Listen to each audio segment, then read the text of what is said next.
The following program is sponsored by friends and partners of Kingdom Connection.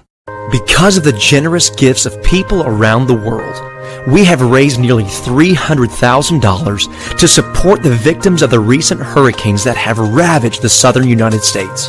This extraordinary response has enabled us to send trucks full of supplies, as well as to partner financially with local ministries to aid the relief efforts that are already in place.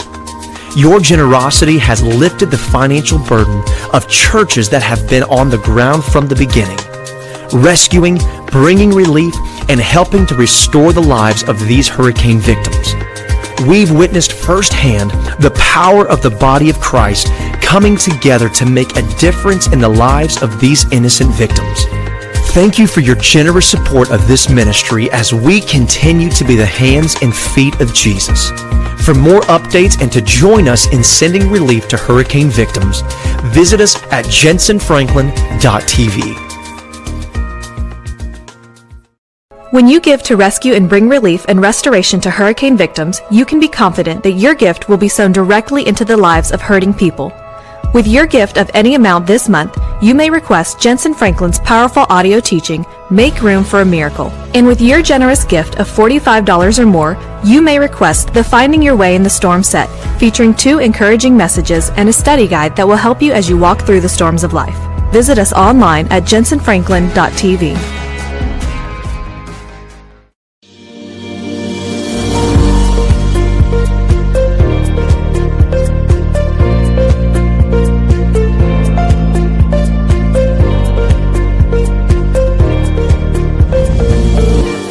Turn with me real quick to 2 Kings chapter 4. Let's begin reading with verse 32. When Elisha came into the house, there was a child lying dead on the bed. He went in therefore and shut the door between the two of them and prayed to the Lord. He went up and lay on the child. This is so strange. Put his mouth on his mouth, his eyes on his eyes. Notice the detail of the scripture. His hands on the dead child's hands. He stretched himself out on the child. And the child, the flesh of the child became warm. He returned, walked back and forth in the house, and again went up and stretched himself on him. Then the child sneezed 7 times, and the child opened his eyes. I want to talk to you about this amazing story. Life was not there in this child until the 7th sneeze. Life did not come until the child sneezed, not 1 time, not 3 times, not 5 times, but 7 times. You know this story if you've ever read the Bible much. Let me remind you of what I didn't have time to read. This child was working in the field with his father, reaping the harvest. He was working for the father in the field, reaping the harvest. And it was the heat of the day, the Bible said. And the child had something happen mentally to him. The sun, many believe, the sun caused a sunstroke, probably is what happened. And when the child had an issue because of the heat or the pressure of the day, working in the field for his father, he cries out suddenly to the father, "My head, my head." And the father said, "Take him to his mother." She takes him, and it feels lifeless, but take him to the seat of his origin. Take him back where the child in him can be resurrected. A lot of Christians are crying, "My head, my head." The pressures of life, the irritants of life, the sun, so to speak, beating down on them. But the child's miracle happened when this mother laid him in the bed. And the Bible said she had made a bed for the supernatural in her house. And she lays this child. And when she lays him in the bed, she's putting him in miracle territory. And the Bible said she sent for the prophet, and the prophet came. And the first thing that the prophet does is, the Bible said, this prophet, symbolic of the Holy Spirit, laid on top of him and said, "Are you ready for a miracle, dead boy?" Then it begins when you start stretching for it. And when he started stretching him, the next thing the Bible said he did is he put his hands on the boy's hands. And he put his mouth on the boy's mouth. And he put his eyes, it's very specific, on the boy's eyes. A resurrection of the hands represents a resurrection of the work. A resurrection of the eyes represents a resurrection of the vision. A resurrection of the mouth represents a resurrection of the word. And he lays his hands on the boy's hands, his mouth on the boy's mouth, his eyes on the boy's eyes, and he's saying, I'm going to resurrect the work. I'm going to resurrect not only the work, but I'm going to resurrect the vision, and I'm going to resurrect the word of God in your mouth. I'm telling you that when we get down and we feel weary and we feel like we're caving in mentally, the Holy Spirit wants to walk into our life and put his hands on our hands and say, the work is not going down, it's coming back up. And the word that I gave you is not going to fall to the ground. I'm going to make it come alive again. There's power in the word. And that vision that seems closed off and shut off and dead, I'm going to open those eyes again, and I'm going to revive and resurrect the vision that I gave you when I called you. Somebody praise him for the resurrection of the word, the work, and the vision. Hallelujah. Get back. The whole key to it is the woman said, I got to get that boy back to the original power. The original power of the Holy Spirit, who can resurrect the work. He can resurrect the vision. He can resurrect not only the work and the vision, but the word. The scripture said that when he laid on him, the King James says he waxed warm. I like that. He's dead. He's not resurrected yet. But the first time he laid on him, he waxed warm. The word wax means slowly. Slowly warming up. It didn't happen all at once. He laid down, and the prophet felt the boy warming up. He wasn't alive yet, but things were getting warmer. You may not have your whole miracle yet, but you got to learn to rejoice when things get warmer. You may not see everything you're believing for and have it all, but I tell you, it's getting hot in here. And you have to learn to go with God when you don't see the fullness of the miracle, but at least it's getting warmer. I can feel a warming trend. Things are getting better. Come on, talk like that. Things are getting better. It's getting better. It's getting better. It's getting better. Doesn't that sound crazy? Feed your faith, not your fears. Get a good image of victory and stick with it. Hallelujah. It's warming up.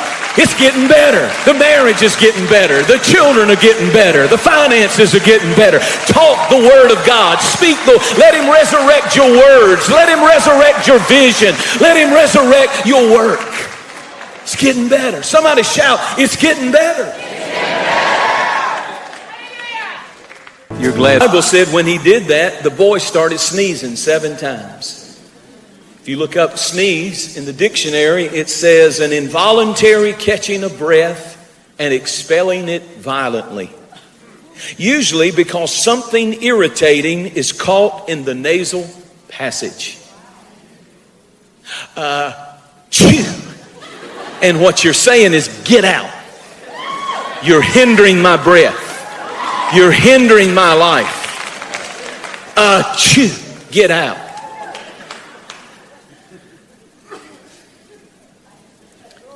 And there were seven sneezes in the book of Acts. The church started out powerful, on fire, winning thousands and thousands of souls, turning cities and the world upside down, signs and wonders and miracles and power and glory. But then something started hurting the body of Christ and its ability to breathe in the wind of the Holy Spirit. And they had to sneeze. We have to sneeze the 7 sneezes. The first sneeze is found in Acts when they had to sneeze out getting it done without the supernatural.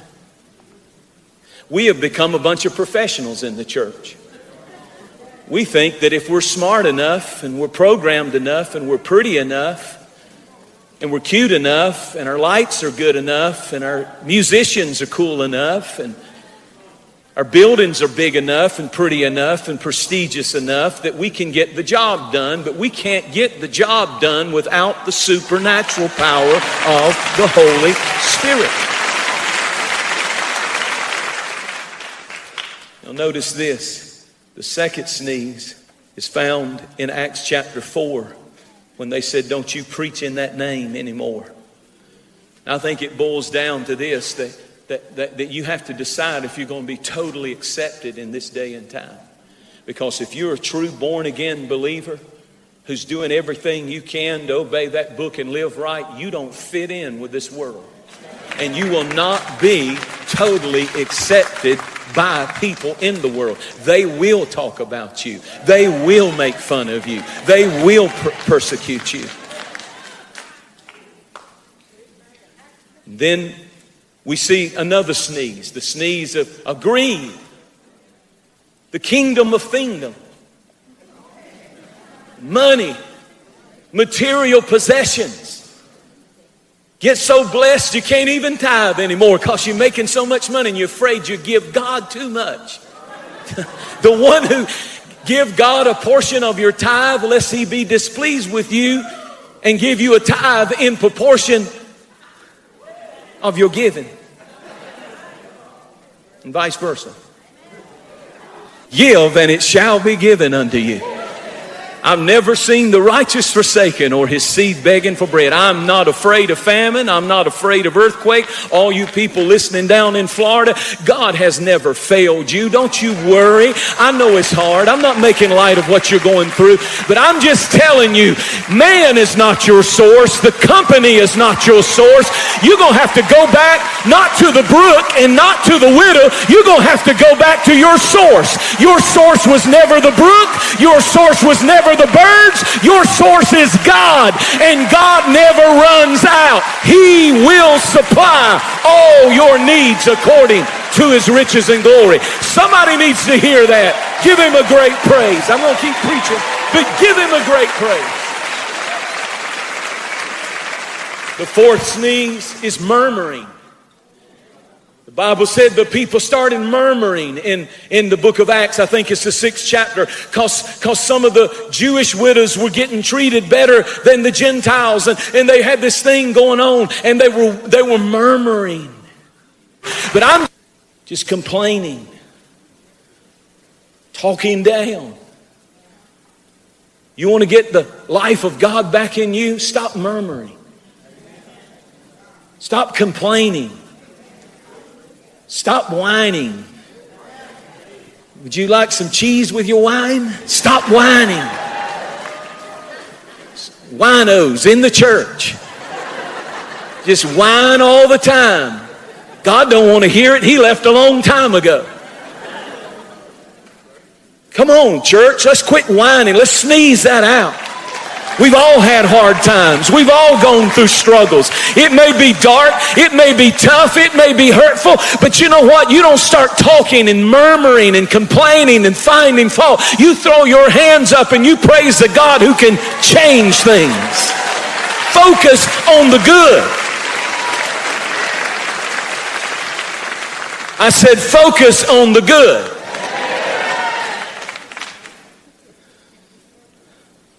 Paul said, I think myself happy. Isn't that a great verse? I think myself happy.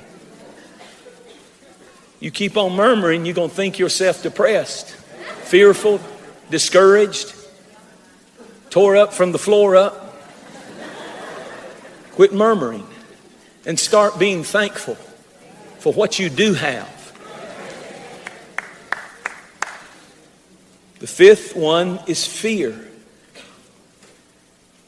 The Bible said that they were persecuted and they were fearful. We have to sneeze out the fear of failure, the fear of rejection, the fear of people. I hate fear. I've had to fight it my whole life. I do every time I walk to the pulpit. But I have found that fear is never, ever going to encourage me if I give a voice to it and listen to it. You have to shake it off, and you have to go in confidence and in faith, knowing the Lord is with you. Let me give you another one. In Acts chapter 10, it's the six knees. You know what it is? Prejudice. Cornelius is praying, and he's a Gentile, and Peter says, I can't associate with certain people who are not of my nationality. Prejudice had gotten in the church, but God gave Peter a dream, and he saw all of the things that were supposed to be unclean, and God said, kill them and eat. And he had to have that dream several times, and by the time that God got through with him, he understood, because somebody was knocking on his door saying, there's somebody that has seen an angel and they sent me to tell you to come to my house. He perceived, this is of the Lord. What God calls clean, let no man call unclean. We got to sneeze prejudice out of the church. We got to sneeze this. You are not superior to anyone because of the color of your skin. You are not inferior to anyone because of the color of your skin. You've heard me. I've told you before. I went and preached for a large church in Atlanta one time, and I'll never forget walking in. And just me being white all my life, being raised in, I can't help it.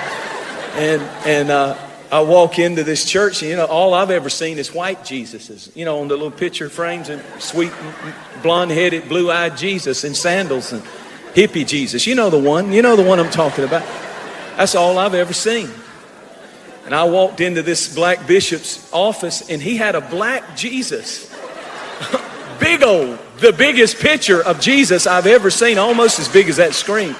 And it was a black Jesus with jerry curls. And it threw me for a loop. I tried not to, but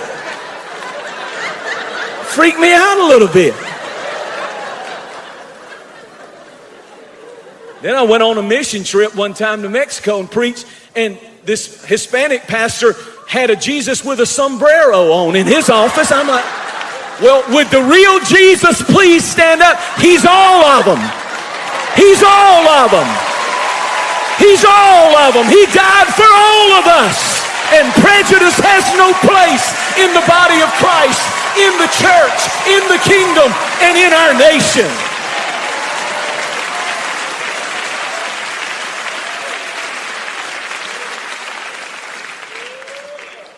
Hallelujah. There's one more sneeze.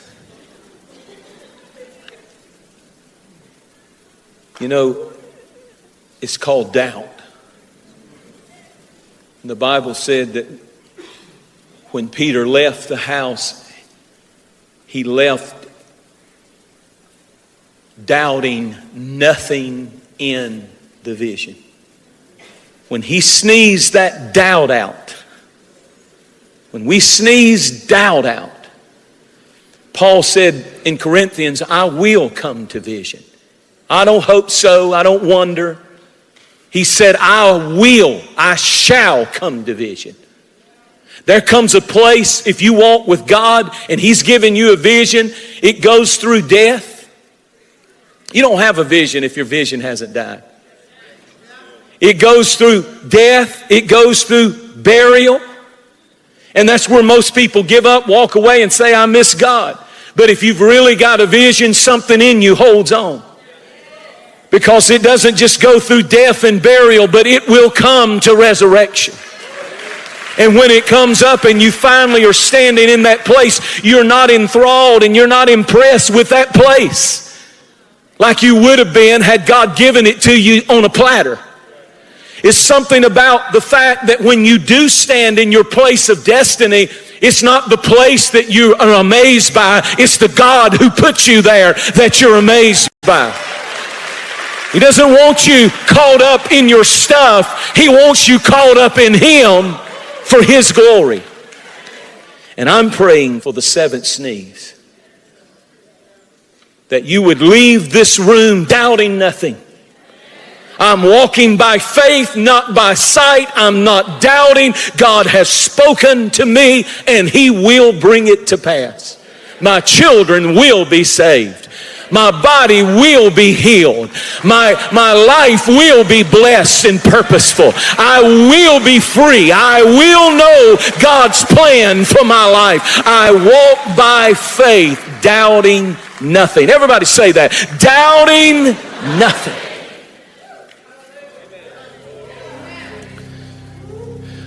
The Holy Spirit right now is laying His hands on your hands to resurrect the work. You can't do it on your own. It's not by might nor by power, it's by my Spirit. So I lay my hand on you. And He's laying His mouth on your mouth. That original prophecy, there's a prophecy over your life, and you can't die until it's fulfilled. It's time to go back to it. Go back to the original source of power, the Holy Spirit. Let Him put His mouth on your mouth, His hand on your hand, His eyes on your eyes, so that you'll have the vision again for what God's called you to do. You'll have clarity. You'll understand now. I see it. I see it. Raise your hands toward heaven. Say, Lord, here's my hands, here's my mouth, here's my eyes. Come on, lay here, stretch me, stretch me. I've been comfortable. I've been a little comfortable in my Christianity, so stretch me again. Take me where I've never been. Stretch me, Holy Spirit. Take me into your power, into your will. Show me. Touch my eyes and let me see. Touch my hands and let me do the work. Touch my mouth and let me speak the word. Oh God, I give you my will. I give you my plans. I give you everything. I surrender them to you. Come, Holy Spirit, and resurrect the child in me. I want to go back to that original innocence, that when I first got born again, how much I wanted to please you, how careful I was in what I looked at and what I talked and what I said. I want to go back like that child when I first got born again, how I love your word and love to worship. I don't want to be tired and old. I want to be fresh and young spiritually. So come, Holy Spirit. Thank you so much for watching this program. We never take for granted this opportunity to come into so many homes all around the world. In many different languages we translate this program and to have the ability to tell people that there's power in the cross and the blood of Jesus Christ. As a matter of fact, I believe you're watching this program today because God wanted you to hear the message that I just preached. And I want to give you an opportunity to receive Christ as your Savior today. He loves you. Do you hear what I'm telling you? He cares.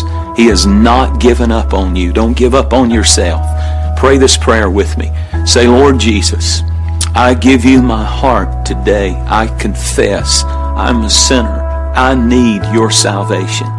Thank you that you love me. Thank you that you're for me. Calvary is proof that you love me and that you're for me. And I receive your forgiveness today. Say those words in Jesus' name. Amen and amen. You know, the Bible said if you confess with your mouth and believe in your heart, you shall be saved. So I believe a miracle has happened today. Now it's important you tell somebody. We're overcomers by the word of our testimony and the blood of the Lamb. So pick up the phone, dial the number that's on the screen, and tell somebody that you've just prayed that prayer. We would love to rejoice with you. Thank you for watching this program. Thank you for hearing this message. We can't wait to hear from you. If this program has been a blessing to your life, I remind you that it's only here by the faithful support, financial backing of our friends and viewers just like you. If God speaks to you, please help us. Help us go into all the world and preach the gospel. Thank you so much. We'll see you next time. When you give to rescue and bring relief and restoration to hurricane victims, you can be confident that your gift will be sown directly into the lives of hurting people. With your gift of any amount this month, you may request Jentezen Franklin's powerful audio teaching, Make Room for a Miracle. And with your generous gift of $45 or more, you may request the Finding Your Way in the Storm set, featuring 2 encouraging messages and a study guide that will help you as you walk through the storms of life. Visit us online at jentezenfranklin.tv.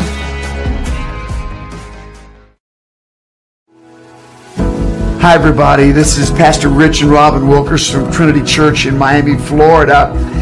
And I just want to thank all of our Kingdom Connection partners through Pastor Jentezen Franklin for your kindness and help to our incredible disaster this past Sunday in Hurricane Irma. Our original church was really devastated. I mean, the steeple was ripped off, Rob. It was just... Oh, that's right. I mean, that church building has stood for 60 years on the same corner. And that tornado whipped that steeple off. It crashed through the building. And that's the place where we came 19 years ago. But, you know, in the midst of all that, we just kept things going. We've been feeding people all week, been getting people water. You know, here today at our church, we had the chief of police hand out water all day long. NBC Studios was here.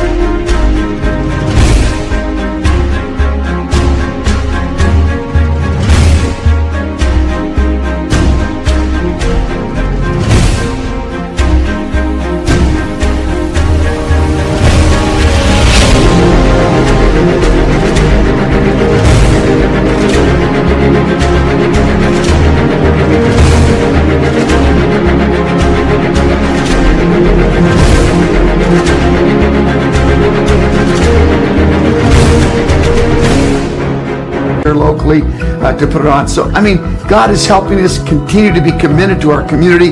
Without you, we can't do it. Thank you so much, Kingdom Connection partners. You're the best. Here at Free Chapel, our mission is simple: to inspire people to live for Jesus. With incredible worship and messages by Senior Pastor Jentezen Franklin, you will leave encouraged to thrive throughout the week. We offer great opportunities for you and your entire family to grow, connect with others, and serve the community. We would love for you to take advantage of all Free Chapel has to offer. For kids from newborn to 12, there's Kid Pack. It's one of the top children's programs around. For middle and high school students, Wednesday night is the best night of the week with Free Chapel Youth. In addition to our weekly events, we have conferences with some of the top musicians.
and speakers from around the world. For more information on all we have to offer, a great place to start is freechapel.org. So come, I invite you to join us at one of our campuses this Sunday here at Free Chapel, a place to call home.